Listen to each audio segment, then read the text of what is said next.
diseleksi oleh partai politik. Transaksional lagi barang ini, Bang. Jadi siapa punya uang, dia maju. Itu yang berlaku di Indonesia. Sehingga apa yang harus kita lakukan? Jadi untuk meruntuhkan oke, terakhir Bang, saya ingin katakan, kalau saya bisa analogikan ceramah-ceramahnya Bang Rocky Gerung ini kayak Abang menjelaskan bahwa garam di Bima ini asin, tapi Abang belum pernah merasakan garam itu sendiri. Seperti itu. Jadi Abang adalah pemikir, bukan pelaku. Seperti itu. Terima kasih. Oke, teman-teman, dari kepala sekretaris desa, bayangkan, saya nggak pernah dengar sekretaris negara itu bicara, karena sibuk.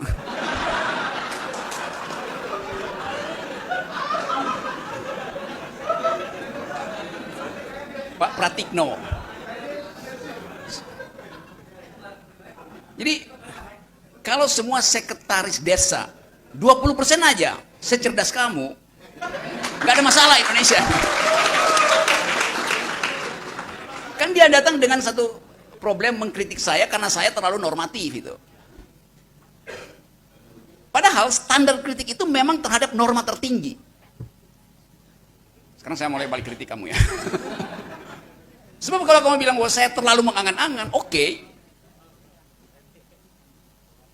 Kebalikannya atau dialektikanya harusnya saya membumi kalau begitu. Kalau begitu kita lupakan yang angan-angan sebagai parameter pengujian, kita pergi pada fakta politik. Politik hanya tumbuh kalau ada amplop. Itu faktanya kan.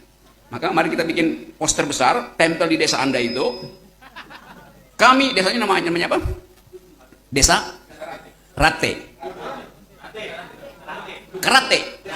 Drate.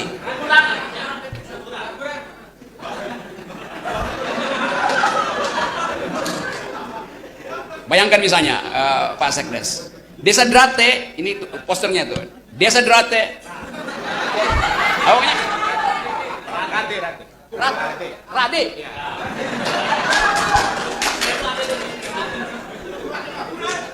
Desa Rade,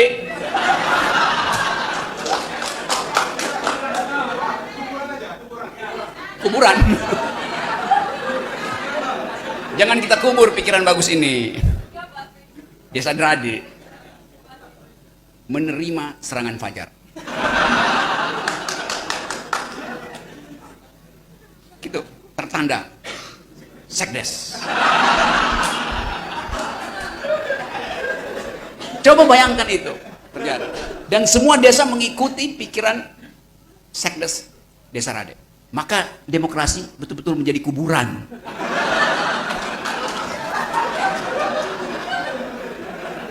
Ya. Saya mengerti Sekdes itu cemas dengan istilah-istilah normatif, ideal, karena dia lihat faktanya.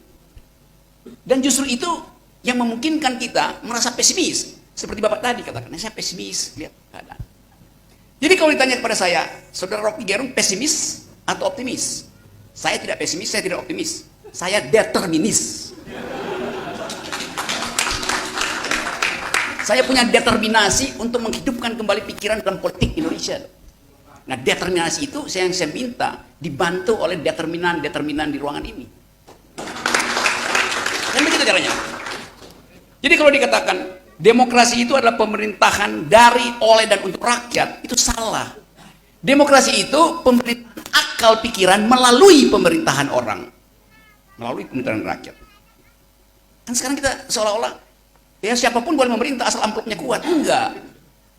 Demokrasi adalah a government of reason through the government by the people. Pemerintahan akal melalui pemerintahan orang. Karena itu kita ingin pastikan determinasi pertama, dia mesti punya akal dulu. Baru bisa memerintah. Artinya ada kecukupan nutrisi di otaknya tuh. Proteinnya cukup. Buat menambah protein makan ikan. Jangan menghafal nama-nama ikan. Jadi itu soalnya. Tapi saya mengerti kenapa akhirnya orang anggap ya udahlah kita pragmatis aja deh. Kita terima aja apa jadinya. Jadi kita nggak punya energi untuk menghidupkan harapan bahwa negeri ini bisa dibangun dengan akal pikiran. Karena potensi kita ada. Di dalam sejarah perjuangan bangsa ini kita mampu untuk bahkan mengguncang dunia dengan kalimat Bung Karno yang dicatat dalam sejarah.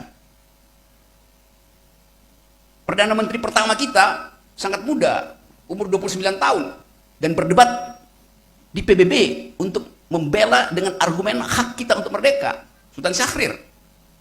Muhammad Nasir dengan fasih menerangkan demokrasi dari Yunani sampai bagian-bagian yang dia temukan di Minangkabau. Muhammad Hatta dengan sangat cerdas menerangkan apa fungsi koperasi bagi bangsa ini. Jadi pemimpin-pemimpin awal kita tumbuh dari tradisi bertengkar dengan pikiran. Nah, pertengkaran pikiran itu yang nggak ada di kita sekarang. Karena disulap oleh big data, seolah-olah big data itu kan, ngapain kita percaya pada big data? Sesuatu yang nggak pernah kita pertengkarkan gitu, dan nggak boleh kita pertengkarkan. Bahkan kita minta bertengkar, Pak Luhut bilang enggak, itu rahasia kita. Lalu bagaimana mempertengkarkan hasil riset kalau itu disebut rahasia? Jadi itu poin pertama, dan yang ini kita pastikan hari ini bahwa kita memang perlu parameter untuk menguji keadaan real kita. Jadi harapan hanya bisa kalau kita maksimalkan abstraksi kita bahwa kita bisa mencapai itu kalau bagian-bagian yang tadi memperburuk demokrasi kita hilangkan. Itu. Jadi dimensi pertama adalah keyakinan kita bahwa kita bisa melakukan perubahan itu.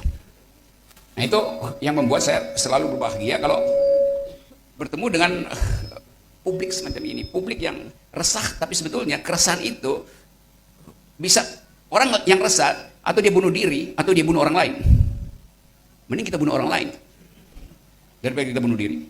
Membunuh artinya membunuh, ya bukan membunuh secara fisik, membunuh kekuasaan yang bersembunyi dalam modal, bersembunyi di dalam jabatan, bersembunyi dalam feodalisme, kan itu artinya. Itu yang mau kita pangkas sebetulnya. Jadi sekali lagi, kemampuan itu yang juga kita inginkan datang dari kepemimpinan lokal. Kurang sekali kita beri kesempatan pada pemikir lokal untuk tampil menjadi penyelamat ide, minimal penyelamat ide itu. Harusnya malam ini kita rapat aja